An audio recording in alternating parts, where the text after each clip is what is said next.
guys already know this is the main one tapping in all the way from H-Town, Houston, Texas. I'm here with my boy T.A.G. T.A.G. T.A.G, very nice, very evil. Yeah, that's T.A.G shit. The only thing we're gonna do is take over, baby.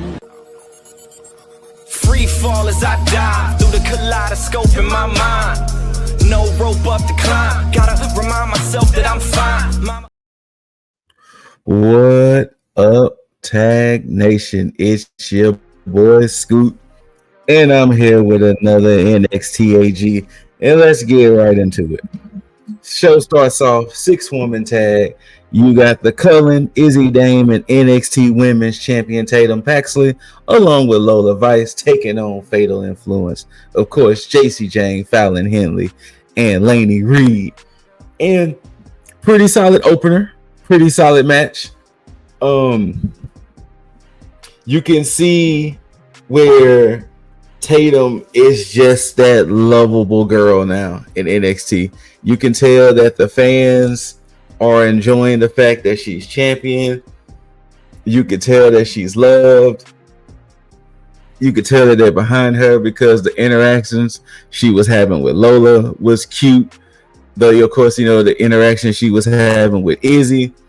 But then the closing moments of this match did see, I want to say Izzy kind of did like a blind tag.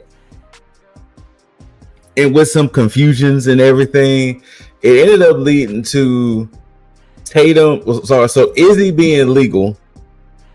Izzy pushed Tatum out the way because JC was going for the rolling encore. She got hit by it, Izzy, and then 1, 2, 3, Fatal Influence wins. So don't know necessarily. Well, okay, take that back. We do know necessarily where this is going because in 2 weeks, like I mentioned last week, November 18th and the 25th, it's going to be NXT Gold Rush at the arena at Madison Square Garden. And I wouldn't be surprised one of those 2 weeks we're going to go ahead and get a Tatum and JC rematch. I mean, they mentioned titles from NXT, TNA, and AAA will be defended within those 2 weeks. So most likely they're going to run back Tatum and Fallon. Now, Now, the funny thing about Gold Rush and how everything is playing out, they're seemingly having to do booking for 3 different things at the same time, because next week I'm going to get into some of the things that's happening. But then you got Gold Rush. Then I want to say I think a week after Gold Rush is Deadline. So you got to start at least getting together the participants that's going to be in the oh my god, just forgot the name of those matches. Oh my god, the Beat the Clock match. Hold on 1 second. Iron Survivors. So you got to start figuring out which 6, is it 6 or 5? 5 or 6 men and women for the Iron Survivor matches. So it's going to be interesting to see how all of this goes, because it's a lot happening in NXT and it's a lot happening at once. So, hey. Next up, we do get a segment of the Americanos kind of coming to the NXT locker room. Of course, Grande Americano, who's the speed champion, Rayo and Bravo. And they're pretty much kind of talking about the talent and this, that, and the third. Josh Briggs come in and was like, hey, I'll say, y'all coming in NXT, you know what I'm saying? I don't care. Like, I'll fight y'all kind of attitude. Like, y'all being big disrespectful in anything and everything. So, you know, I'll fight. And later on, we do get a Grande Americano and Josh Briggs match. But more on that later. We do get some fallout of Kalani Jordan's actions towards Jordan Grace in the championship match. Because remember, she used the championship to clock Jordan in the face with, and that's how she retained. And then they showed the damage, and my goodness, Jordan's like side of her face was heavily damaged and bruised from taking that belt to the face, that championship to the face last week. And we had Legging Lee speaking on it, basically saying, you know, Kalani, I thought you was honorable, I thought you was noble, but seeing what you did, that ain't cool. And then we get Ren, Carmen, Tyra, and Kendall backstage talking, and then Kalani kind of interrupts them and say, hey, y'all need to stick to a monitor and tune in to what I'm about to say. Excuse me. So Kalani comes out there and she kind of reverted back to that whole thing that she was starting to do before they kind of turned her back baby face with the whole, I'm a big girl, I'm grown, I make decisions. Like, she's pretty much full on heel now. Like, there is no tweener or anything like that. Like, it's full on heel. And it's pretty much, you know, y'all say I couldn't do it. Y'all said this, y'all said that. Look at me now, Knockouts champ. You know, all the rigmarole. And boom. OTM was having an interview basically saying that, you know, what they did to the three teams is only a starter.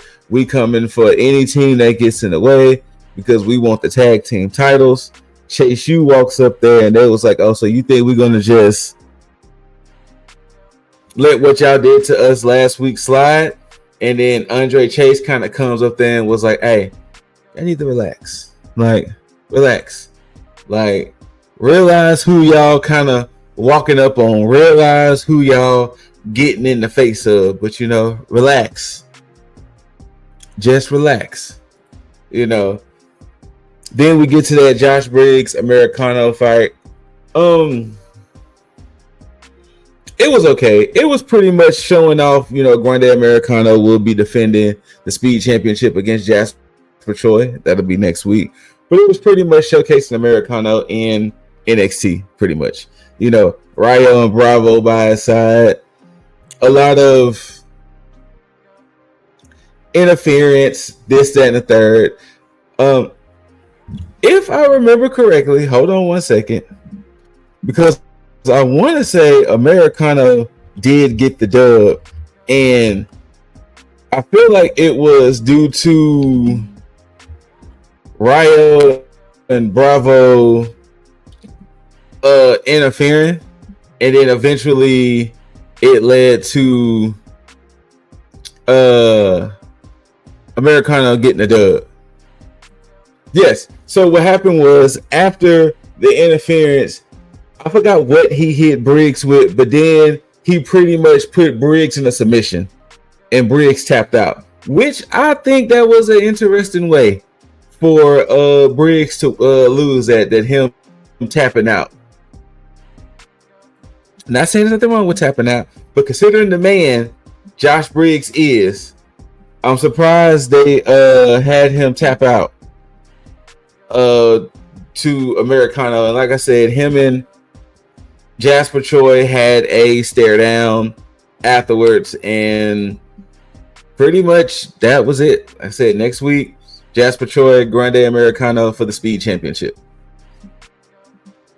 And we will, you know, see how that goes. Maybe Jasper Troy may win the belt just so that I guess that can free up Americano's schedule, so that way he doesn't have to show up on NXT like that. So I don't know. We shall see. Then we get actually, no, take that back. Then we get Kalani, they kind of cut back to Kalani, and she was like, "Hey, did you see what I said out there?" And all the while, she was saying she wasn't going to defend the TNA championship either. And pretty much, she was telling Ava, "You're the NXT GM. You're not TNA, so I don't have to defend this championship." And Ava was like, "You know what? You're right. You're right. I'm not TNA's, authority, but you are in NXT house and you are still an NXT superstar." And then Tyra May still comes up on Kalani and was like, "Hey, your attitude is mad shitty. Like, your attitude is big trash. And let me, you know what I'm saying? Let's fight," pretty much. More on that later. We do get a small segment of Saints and Bourne, and Bourne was pretty much telling Saints, "Hey, save some of Trick, because I need to get my revenge on Trick, because last week Trick did hit Miles Bourne in the back with a chair." So then we get the sit down interview between Saints and Williams, pretty much trading shots back and forth, because next week they're having a last man standing for the NXT championship, which I think is odd considering Gold Rush is the 18th and 25th. So that has me thinking one of two things. Saints lose, gets a rematch on the 25th, and possibly win it back. Or Saints win, and somebody else, possibly a ruler, shows up, and they run that back on the 25th. That's where my booking mind is thinking. But pretty much Saints and Williams is just trading shots back and forth, and then they was like, "Hey, you know what? We ain't gotta wait till next week. We can do it right now." So they eventually find each other, get into a scuffle. Pretty much per the scuffle, it leads to Trick hitting Saints in the stomach with a pipe. And that's pretty much how the little interaction ended. And they were saying that, Saints had to pretty much go to the local medical facility to get checked out, and this, that, and the third. So, yeah. Then we start the women's speed championship tournament, and there's only 4 competitors this time. The first match of the night is Ren and Zarya, and it wasn't 100% a squash match, but it was a squash match for Zarya to get the dub. Zarya got the dub. She's in the finals, and she's waiting on the winner of between Skylar Ray, who is the women's winner of LFG season 2, and Fallon Henley. And they're going to fight next week. So Fallon Henley and Skylar Ray are going to fight to see who's going to fight Zarya. And they did say that match is going to be on one of those 2 weeks. The women's speed championship match is either going to be on the 18th or the 25th. They didn't necessarily say which, but it's going to happen during Gold Rush. Then after that, we get into the Kalani Jordan and Tyra May Steele match. This was a high functioning squash match. They still want to show off Tyra. They still want to, get her some reps in. So she wasn't completely dominated and completely just beaten, but it was for Kalani to get the dub. I mean, come on. She's fully embracing this heel role, this heel side. So she wasn't going to lose that fast. So she does get the dub. Santino comes up on the screen, and it looked like he was woken up out of his sleep to make this announcement. And pretty much one of the weeks of Gold Rush, Kalani will defend that TNA Knockouts Championship in a triple threat. It will be Kalani, Lei Ying Lee, and Jordan Grace. So that is something to look forward to. Also a Gold Rush. Then we get the technical last match of the evening. We get Javon Evans taking on Saquon Sugars of Dark State. And pretty much this was a dust up of last week, and pretty much it came to fruition.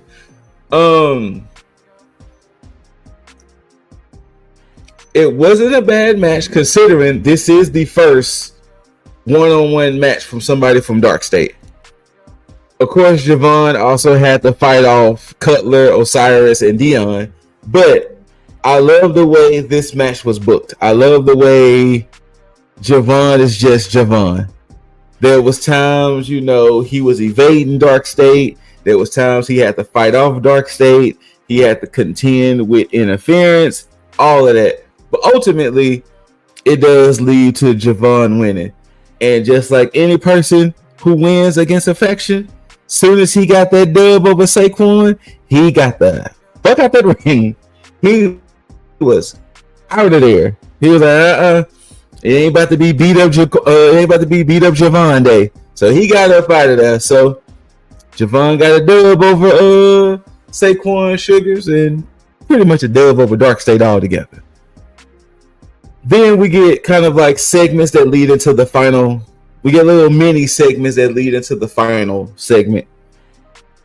Blake Monroe is back there talking to Ava, and Blake was like about how she wanted to defend her championship in New York City, and Ava is telling her that Soul is trying her best to be cleared before that time.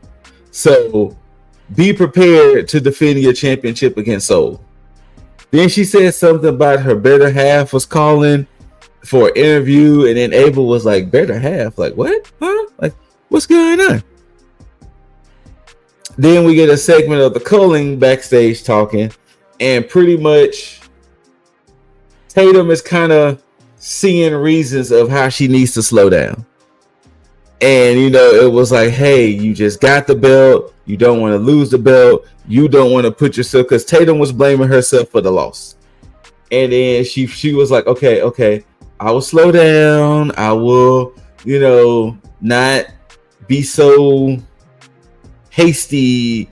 I will think about the next moves. But she was like, there is something I have to do. And it will be next week. So we don't know what that is.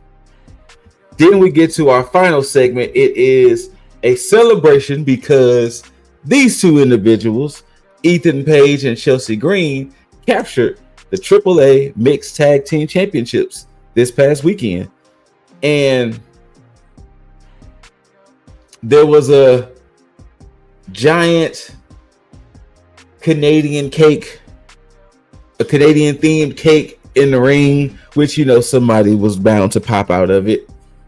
And other little things, and pretty much they was just talking their shit about, them being champions. Ethan Page is now champ, and Chelsea Green is saying, well, I'm gonna try to be champ too, because she is going for the the United States Championship on SmackDown this Friday to try to dethrone Julia, because I want to say,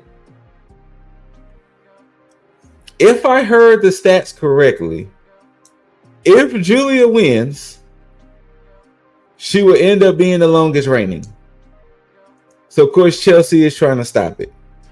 And it's like, that's crazy that Julia will be the longest reigning, considering she only defended that title like 3 times. But that's these weird title reigns WWE is having as of late. You could become a champion and kind of just be a champion. Don't even have to defend. Just be a champ. But Chelsea was saying his name, and then they was alluding that he was going to pop out the cake. So Chelsea and Ethan each grabbed sticks to try to whack Joe Hendry whenever he came out the cake. But he came out the ramp and was like, nah, I feel like the straightforward approach is the best approach. And Ethan Page was like, let me guess, you won a title shot for the North American Championship.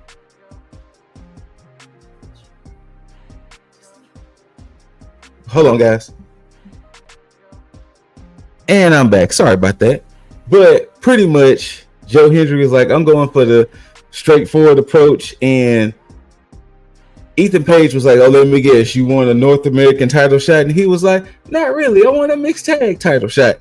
And then they was like, well, Joe, it's only one of you, and you need two. And he was like, you know, I need somebody who will be willing to stand by me. I need somebody who will be willing to wave their hands from side to side and say, we believe. And then he replays the music, and it was Thea Hale's name thrown in there.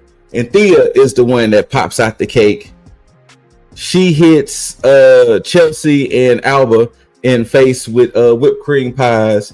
Joe starts beating up on Ethan, and then eventually he gets hit with a whipped cream pie. So